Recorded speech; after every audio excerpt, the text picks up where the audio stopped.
Metamorphosis is a biological process by which organisms undergo significant changes as part of a necessary period of growth. It is intense, it is uncomfortable, but only through this process can one mature and become something more. My name is Nina Yoshida Nelsen. I am a mezzo-soprano. I am a co-founder of the Asian Opera Alliance, and I am an artistic advisor at Boston Lyric Opera. I have performed the role of Suzuki from Puccini's Madama Butterfly well over 150 times, and I am also thrilled to be returning this fall as we get ready to bring Madama Butterfly back to the stage. Through this process, I have gathered colleagues from across the Asian American community to explore the complex and sometimes sticky cultural narratives surrounding Madama Butterfly. Join me as we explore together, grow together, and discover a new butterfly, one with wings to stand the test of time. One of the greatest gifts of being involved in diversity, equity, and inclusion work has been my own learning about my family and my culture. It's something that I didn't really consider until I got involved in all of this work. And actually, just a couple days ago, I was doing some research online with a company called Densho, and I was looking through old pictures of Japanese Americans and video and whatnot, and I decided to search my grandmother's name. I thought, there probably won't be much of her in here. And I searched her name, and up came 20 or more videos of her talking about being Japanese American and being incarcerated during World War II. I spent my whole day watching these videos. And at one point, she talked about her family, which includes me, and the person who was interviewing her asked if she talked with her family about being incarcerated. And she says, "No, I never really have. My family's not really very interested in talking about it." And I found that so fascinating because here I am years after she's passed, and I am incredibly interested in what she went through in her life. And I have been thinking about how often we look at our past so that we can learn from our mistakes in the future. We always hear history ends up repeating itself over and over and over again. And I think there's something really poignant about being able to look back so we can go forward in a better way. My guests today are Huang Ruo and Mari Yoshihara. This summer, Santa Fe Opera produced the world premiere of Huang Ruo's opera, Butterfly. Mari wrote a beautiful and very poignant review of the piece. Here's a little excerpt. The Black Lives Matter movement has heightened public awareness about the intertwined nature of racism and sexism, and intersectionality has gained currency in American discourse. Simultaneously, recognizing the genius of Puccini's music and grappling with the problems of the opera and its legacies, Butterfly engages in a critical conversation with Madama Butterfly. And that is the most important contribution of this new opera. An unapologetically Asian and Asian American artistic production, Butterfly asks in operatic form, what has Butterfly done to us? So I'm really excited to have Huang Ruo and Mari Yoshihara here as my two guests on today's episode. Thank you both for being here with me. One of the things that we talk about a lot in this advocacy is that it can't just be Asians on stage or, Asian composers, that we need to have more diversity everywhere we go, right? Like in administrative roles at opera companies and on stage management and everything like that. And one of the things that I had never really thought about before until the summer was actually like having making sure that we have diversity in the people who are also reviewing us, Yeah. and and that we have diverse experiences of those people who are then writing about us in in the news, so that Hmm. the people who are reading these get a real actual diverse review of these works. And I know that, Mari, that's one of the reasons that you wrote this really poignant review of M Butterfly this summer, was because the majority of the people who were writing these reviews were white men, right? I'd love to hear, why it's important to make sure that we have diverse people talking about these works as well. Right. I mean, I didn't necessarily write my review as a challenge to the white, the white critics review, Right. but I do think that the diversity is very critical. Um, there's a classic book called Art Worlds by sociologist Howard Becker.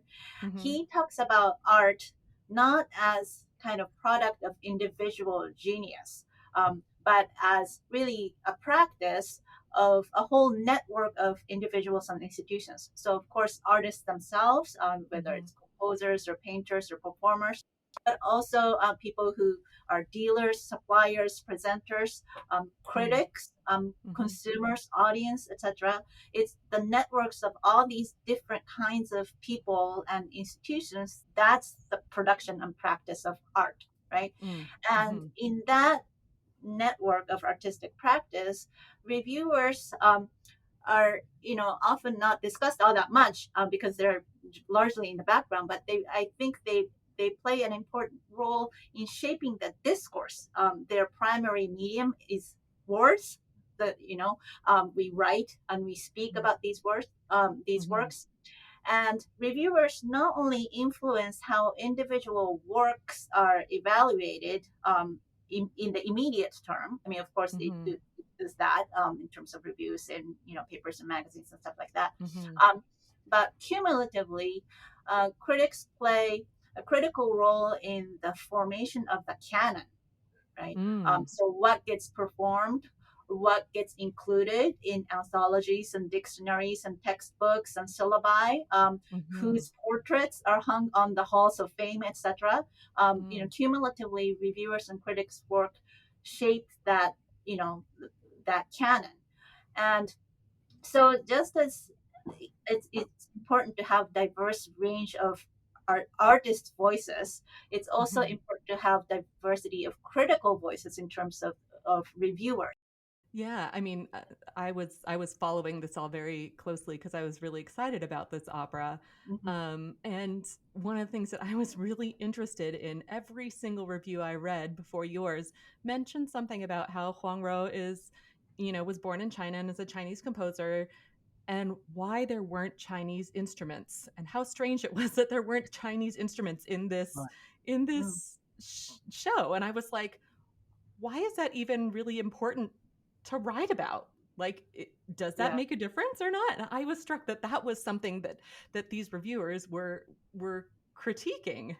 It's very the short answer is I uh, I really cannot get into each person's mind, Hmm. but I want to ask, when they review a work by a British composer Hmm. uh, or German composer, would they ask the same question? Would the Right. composer use their ethnic instrument into their opera or not? Uh, Right. Almost like you never think about asking Britain, George Benjamin, for example, why didn't he use a British bagpipe in his opera? It's Hmm. just laughable if you ask that question. But Right. then why it's okay to question, the cultural identity of Right. an Asian composer? Why didn't you weave your instruments, Chinese instrument, into your orchestra? Uh, then almost like that should be a must for Mm. some people. Hmm. Otherwise, it would not prove to be authentic. But Mm. then what exactly is the authenticism of cultural identity? And to me, is in the music.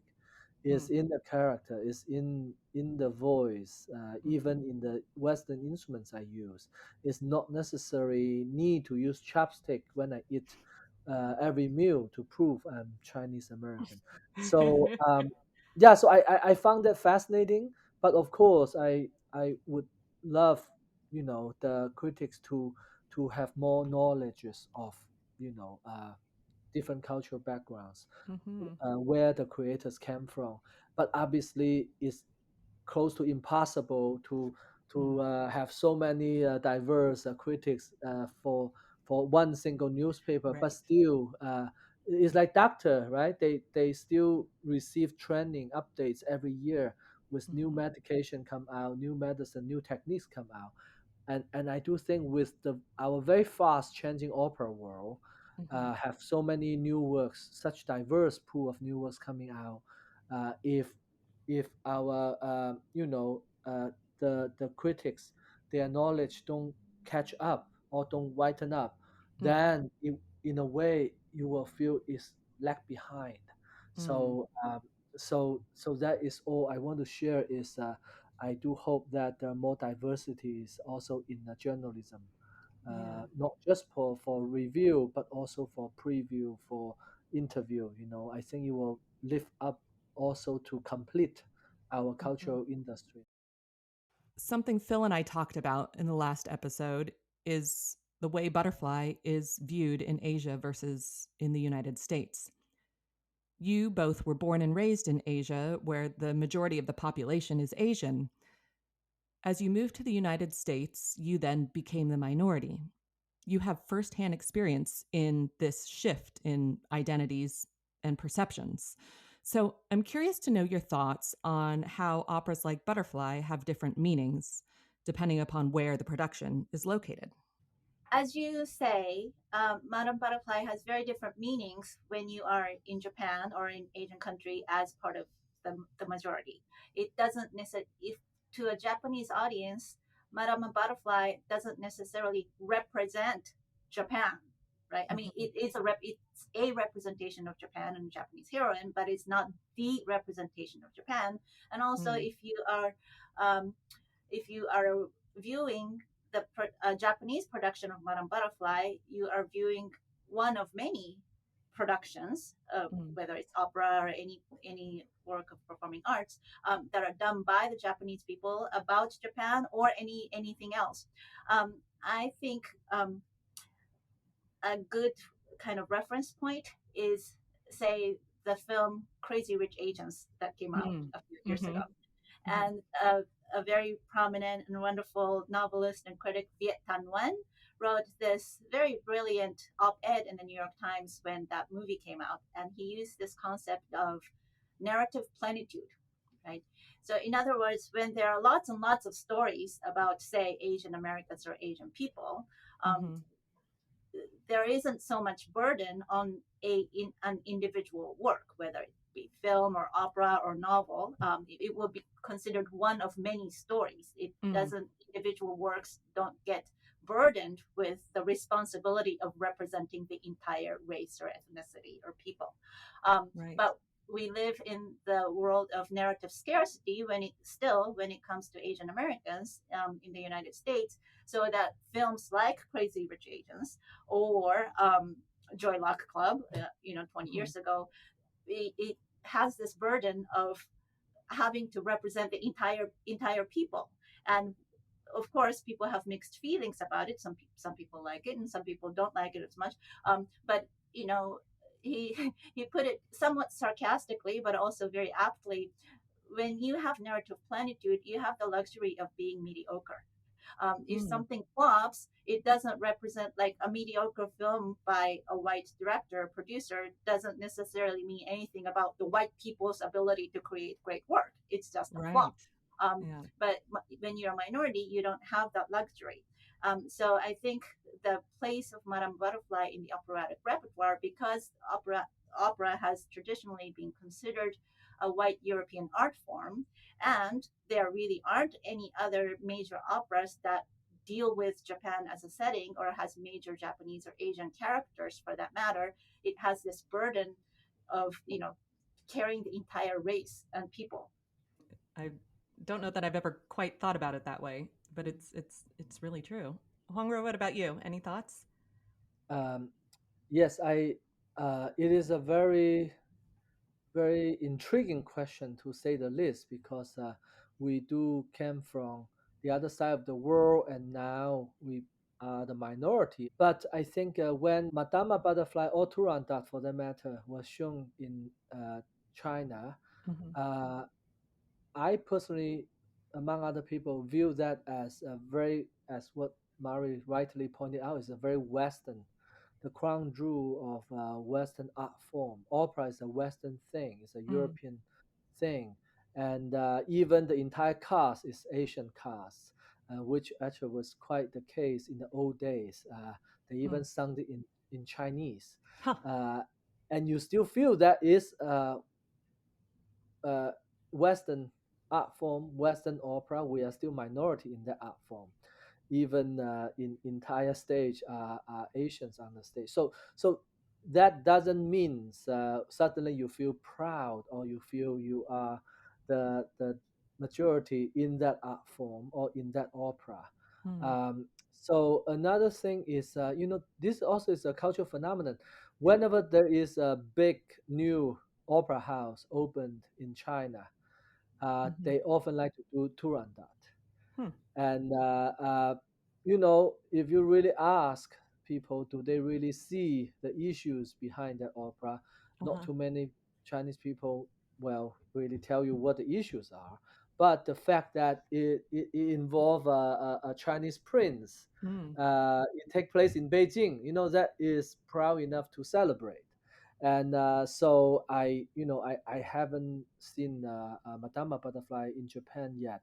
So I might guess there might be some people would have that kind of proudness of this is an opera involving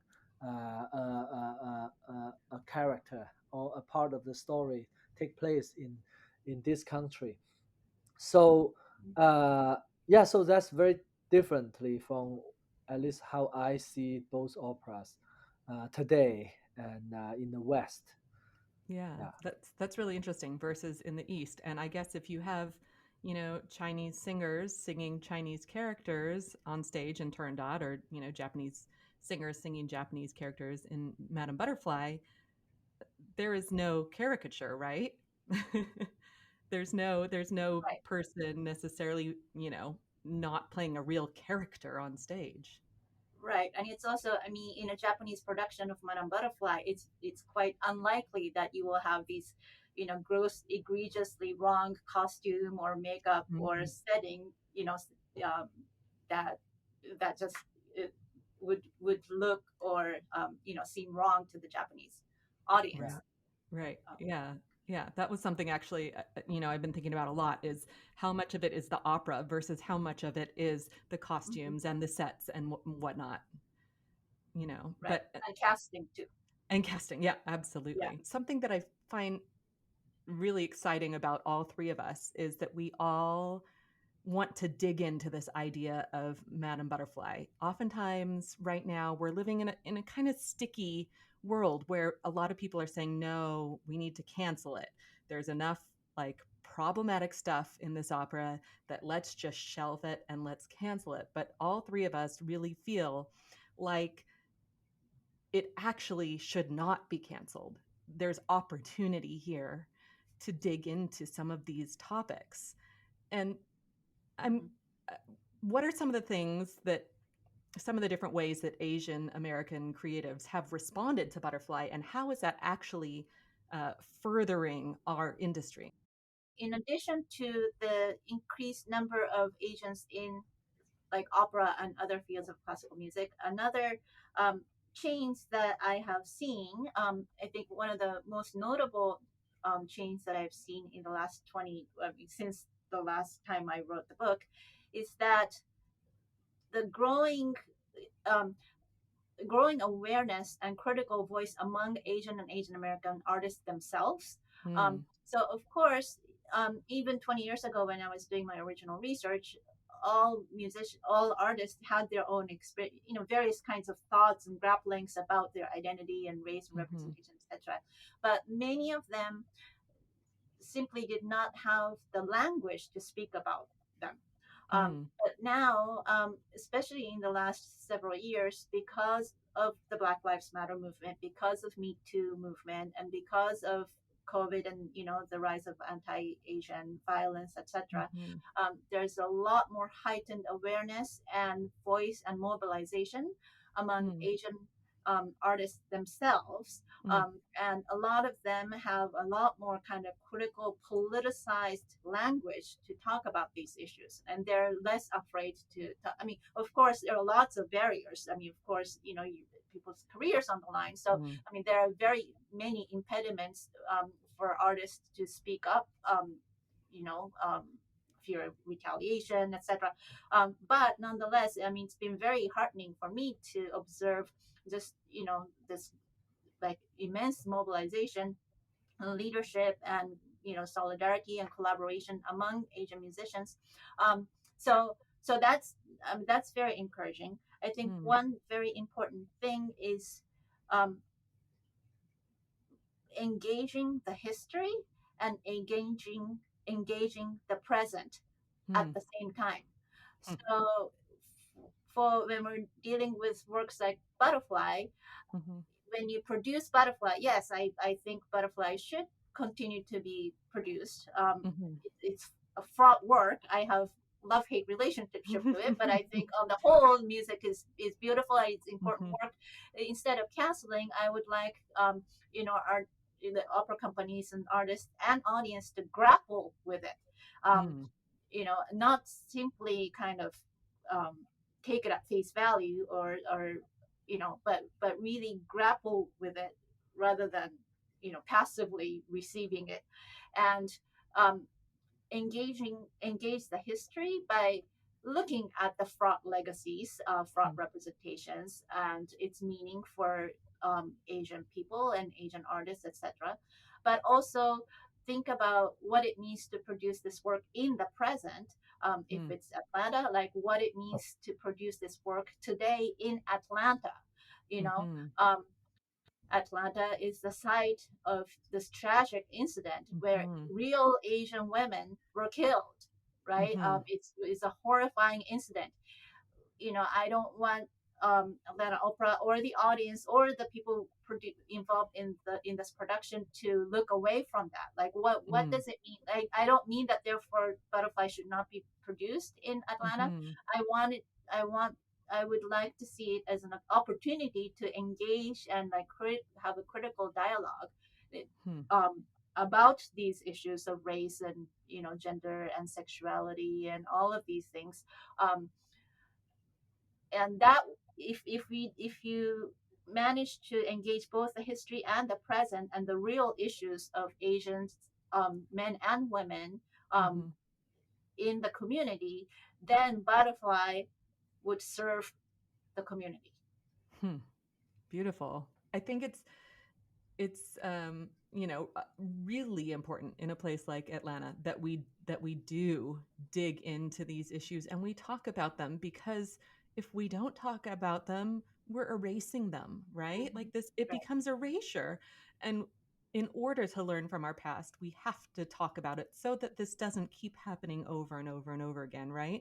And I think if you look at Atlanta Opera season in general, every single opera in one way or another can be seen as problematic. And I think that's one of the exciting things that Tomer, the general and artistic director of Atlanta Opera, is doing, is he's really digging into this idea of you know making sure that we are addressing things that can be potentially uncomfortable to talk about. I also agree, and we should not cancel history. And Hmm. history already made and was made for a reason. Uh, and with opera like Madama Butterfly, and if we just simply put it away, shelve it away, delay or cancel it, also is another way of not just irresponsibility, but also lack of better word, just laziness of not to face the issues and the reality of Mm-hmm. what we should Mm-hmm. address. And it's a good Mm-hmm. chance, particularly if we talk about we want to bring in more younger and newer and more diverse audiences. And this is Mm-hmm. your chance to confront, to really show the opera and to talk about it, to make a four-dimensional uh, discussion about it, to really let the audience know why this opera was created, and in what Mm-hmm. circumstances, what are the issues are, and how we can address them. And of course, there are new operas created to counter it, like M Butterfly, or to address the issues like An American Soldier. And there are many other Mm-hmm. operas written by my other colleagues as well, are totally capable of to create a dialogue, a conversation Mm-hmm. with uh, the flood opera created not just Madama Butterfly, but other operas. I look at Carmen. There's issues in Carmen too. So what? You cancel Mm-hmm. Carmen, then tomorrow you cancel all the Wagner. Then suddenly there's no perfect opera in the world. Then everybody Mm-hmm. have to change our career. So I think that way is not the right way, in my opinion. Mm-hmm. But instead we could still program them as long as what you are doing here, Nina, to talk about it, to invite industry people to address the issues, and of course to program accordingly, and to create a conversation. That to me is the not just responsible to the history, as what Mm-hmm. Mari said, also responsible to the present as well. And I think we see that in what Atlanta Opera is doing, by having these important conversations. I think that's part of all of our mission, Yeah. right? Not just cancel Butterfly, but show what. I mean, how beautiful is it that you can potentially program two things together where you're showing what a Japanese culture through a white Italian man's lens looks like, and then you can simultaneously potentially program you know a Asian American composer who writes about racism against Asians in Mhm. America, and you can have those conversations about how what happened in the past then Yeah, exactly. potentially dictates what happens in the future. Exactly. And the Mm, history is a mirror we could look into mm, to learn about today. So I just feel you need a referencing point as well, right? When you talk mm, about what happened in the past. If you don't have a past, how could you talk about the past? And as a composer, I respect history. I often feel, you know, uh, great work is there and they should exist for a reason. And as modern mhm, human being, we should treat them and look at them in different set of understanding and evolving. mhm. That's history of evolving. So then the work could survive, and we keep evolving to the more advanced, more informed stage as well. And through that, we then further our own industry and our own art form, right? And we can combine everything to keep moving forward and to keep bringing new audiences in and new musicians in, and we can, you know, uh, renew this idea of this art form that has potentially been seen as kind of a museum art form. But if we keep doing this and keep moving forward, we are evolving with our own society. And I think that's a really great place to say thank you for being here with me today. And I really enjoyed today's conversation. Thank you for joining me for this episode of Metamorphosis, a limited series from the Atlanta Opera Podcast. The executive producers are Tomer Zvulun and Ashley Marakian. Matt Dykman is the producer and editor. I am your host, Nina Yoshida Nelsen. If you enjoyed this episode, please rate and review on Apple Podcasts. It's a great way for more people to find our content. And be sure to subscribe so you can stay up to date on new releases from the Atlanta Opera podcast. The Atlanta Opera's production of Madama Butterfly runs November 5th to the 13th at the Cobb Energy Performing Arts Center in Atlanta, Georgia. You can purchase tickets for any performance at www.atlantaopera.org/tickets. If you are unavailable to join us in person, you can experience the live stream of this production from anywhere on Friday, November 11th, only on Spotlight Media. Learn more at stream.atlantaopera.org.